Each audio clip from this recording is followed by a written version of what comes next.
Dobrodošli u filmske vijesti Classic TV-a.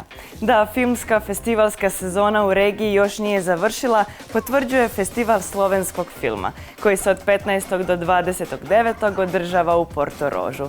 A da niti interes filmaša za festivalom nije opao, dokaz je dosad najveći broj prijavljenih filmova, njih čak 146, od kojih je odabrano 16 cjelovečernjih, 11 srednjemetražnih i čak 70 kratkometražnih.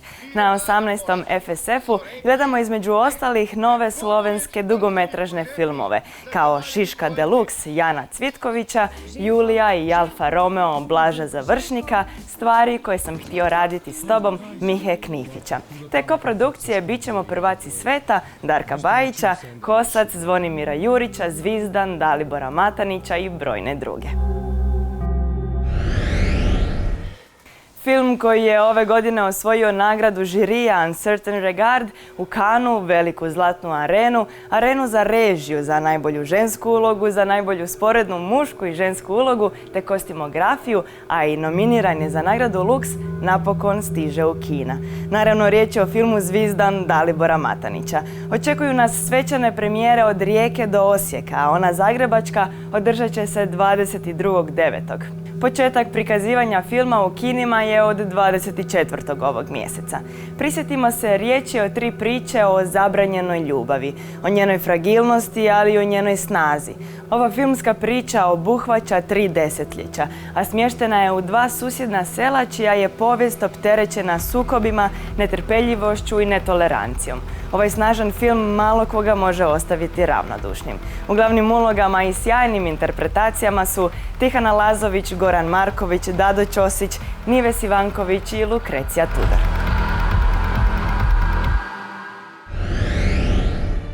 A svi ovih dana bruje o dosad najzabavnijem filmskom setu koji je otvorio vrata javnosti.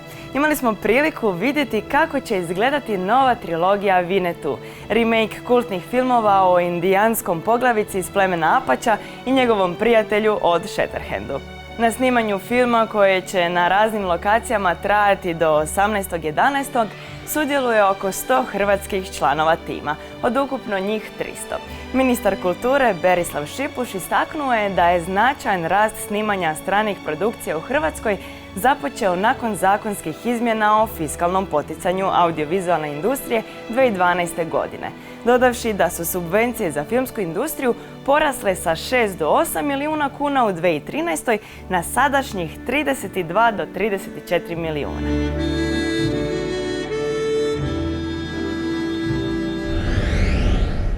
Mladić Atif Kurtović prvi puta u životu silazi u rudarsku jamu, kako bi nastavio točno tamo gdje je njegov sada umirovljeni otac stao. Postao rudarnik.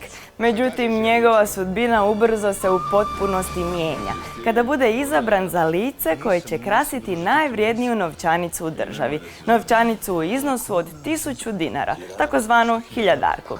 Tako se Atif uskoro nađe na putu za Beograd, gdje će ga Titov osobni fotograf uslikati za povijest. A kada Tito najavi svoj osobni posjet Atifovom rodnom gradiću, za sve junake ove simpatične priče započet će avantura koju će pamtiti do kraja života. Zgodna je to radnja filma Hiljadarka Nenada Đurića, koji 19.9. stiže u hrvatska kina, a distribucija je planirana na području cijele regije. Hiljadarka je koprodukcija Bosne i Hercegovine te Hrvatske i Srbije. Classic TV vam donosi 2 zanimljive premijere. Dramu Led, priču o seljaku Milivoju kojeg proganja prošlost i pitanje o tragičnoj pogibiji njegovog oca. Ova nostalgična priča okupila je zanimljivu glumačku ekipu, u kojoj su i Velimir Bata Živojinović, Momčilo Otašević, Emir Hadžihafizbegović i drugi.